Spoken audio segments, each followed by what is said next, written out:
To our international guests, I warmly welcome you to Kathmandu Valley, a place rich in heritage and blessed with pleasant weather. May your stay here be both fruitful and memorable. We meet at a critical juncture in human history, a time that calls for decisive action to build global peace and prosperity. Our collective responsibility is clear. No individual anywhere in the world should suffer the indignity of lacking food, shelter, or basic necessities. 8 millions do. Addressing this requires robust investment in agriculture production and sustainable resource management. Today, our planet is home to 8 billion people. The global fertility rate stands at 2.2, and 10% of the population is aged 65 or older. In some regions, such as East Asia, Europe, and Northern America, this figure extends 20%. The rise in life expectancy should not be viewed as a fault, but celebrated as a remarkable achievement, an outcome of policies aimed at ensuring healthier, longer lives. Therefore, in my opinion, aging individuals should never be regarded as a burden. Rather, they represent a natural and anticipated consequences of social progress. The global fertility rate is not at an alarming level.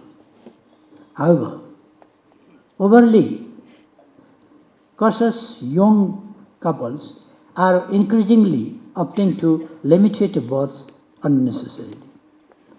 A few decades ago, the policy of "we too, ours too" was widely advocated. Even in today's context, this approach should play a constructive role in sharing balanced and sustainable population policies. Ladies and gentlemen, these demographic transformations are profoundly reshaping the future of our societies, calling for innovative strategies and forward-thinking policies and address the emerging challenges and opportunities. Despite the remarkable progress of human civilization, deep divides persist: economic, social, and geographic, continuing to marginalize millions. These gaps fuel inequality and conflict. To grow and prosper as a global community, we must focus on uplifting the most vulnerable among us. Migration and defining trend of our era reflects the search for opportunity and hope. Yet, its management remains a pressing challenge. It demands a coordinated, human, and sustainable approach, underscoring the necessity of global collaboration. This conference is uniquely positioned to address these critical issues. At a time when fertility rates are declining and populations are aging, especially in Asia, we must explore the implications for our economies, societies, and welfare systems. The aging population in countries like Japan, where one-third of citizens are over 65, or Nepal, where 1 in 10 is aged 60 or above, highlights the urgency of adapting our policies. Nepal itself is experiencing profound demographic shifts. A skewed gender ratio at birth, with 112 males for every 100 females, and the uneven population distribution, 54% residing in the plains, while only 6% remains in the mountains, present challenges that demand immediate attention. The population density further highlights these disparities, with just 34 people per square kilometer in the mountains compared to 192 in the hills. As a result, the mountains and hills have become a paradise for wildlife, while the plains bear the burden of overpopulation.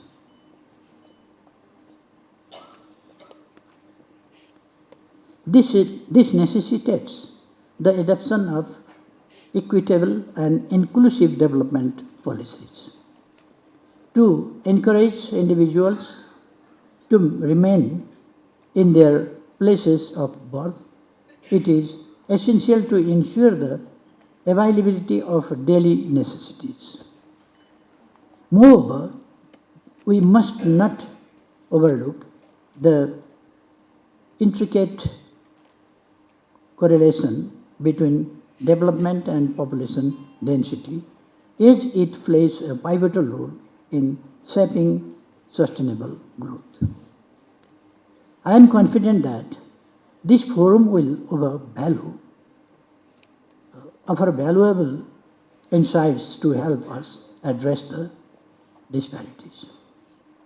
This conference also makes a significant milestone as we approach the 30th anniversary of the International Conference on Population and Development held in 1994.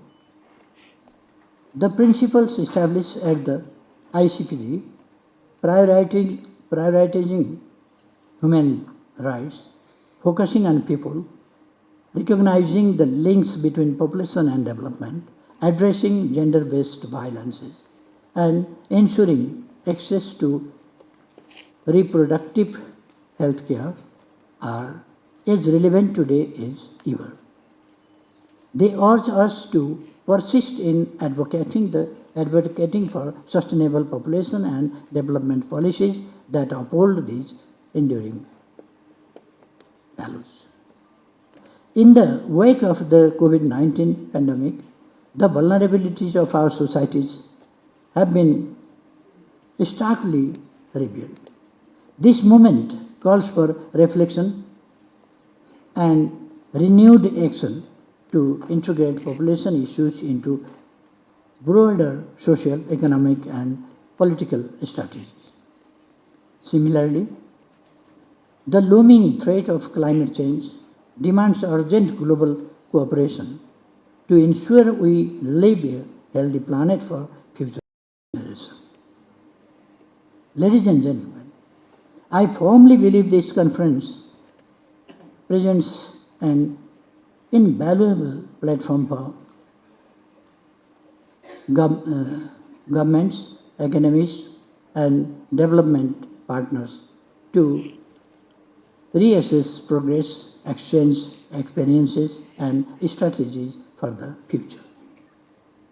It is only through collective efforts that we can institutionalize solutions within our governance system ensuring sustainable and long-term impact.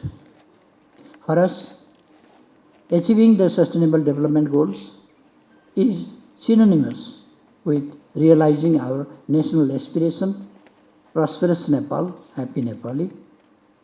We envision prosperity as inclusive economic growth built on the foundation of equity.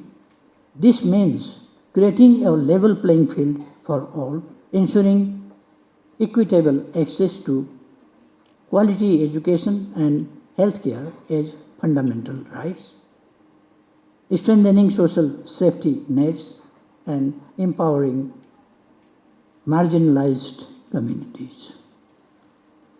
For Nepal, the happiness of our people is the ultimate measure for democratic success. To us, happiness represents human development and well-being rooted in shared prosperity. It is reflected in access to justice, protection of human rights, and economic opportunities for every individual.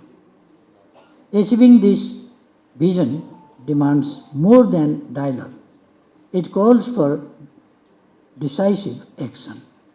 Let us commit ourselves to translating these aspirations into tangible outcomes. Technology, innovation, and capital must serve humanity, not just profit. As we mobilize these resources, let us commit to narrowing the gap between rich and poor, creating a world where dignity, health, and hope are universal rights. Above all, our efforts must remain steadfastly focused on serving both people and the planet. Friends, Nepal, the land of Mount Everest, the birthplace of Buddha, and the sacred home of ancient wisdom, teaches us real resilience, compassion, and unity. Let these values guide our deliberations. Let us send a powerful message to the world. No one should be left behind. As the challenges before us grow, we too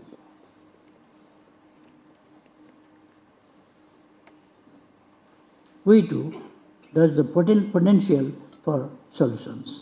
I trust in your wisdom and leadership to address these pressing issues.